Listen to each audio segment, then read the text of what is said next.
খেলাধুলার সংবাদে আপনাদেরকে স্বাগত। আন্তর্জাতিক ক্রিকেট থেকে অবসর নিলেন মাহমুদুল্লাহ রিয়াদ। আন্তর্জাতিক ক্রিকেট থেকে অবসর নিয়েছেন বাংলাদেশ জাতীয় দলের ক্রিকেটার মাহমুদুল্লাহ রিয়াদ। বুধবার রাতে নিজের ভেরিফাইড ফেসবুক পেজে এই ঘোষণা দেন তিনি।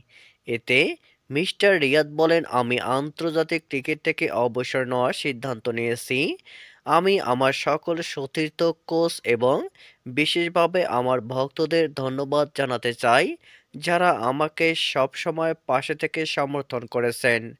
পোস্টে তিনি বিশেষ কৃতজ্ঞতা জানান তার বাবা-মা, শ্বশুর-শাশুড়িকেও। ভাই এমদাদ উল্লাহর প্রতি কৃতজ্ঞতা জানিয়ে তিনি লেখেন, আমার ভাই ছোটবেলা থেকে আমার সঙ্গে ছিলেন, আমার কোচ ও পথ প্রদর্শক হিসাবে।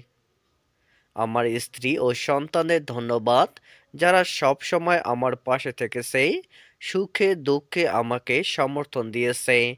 যোগ করেন মিস্টার রিয়াদ। ক্যারিয়ারের শেষ সময়ের কথা উল্লেখ করে তিনি লেখেন, সবকিছু হয়তো নিখুঁতভাবে শেষ হয় না, তবে জীবন চলতে থাকে, তাই সামনে এগিয়ে যেতে হবে।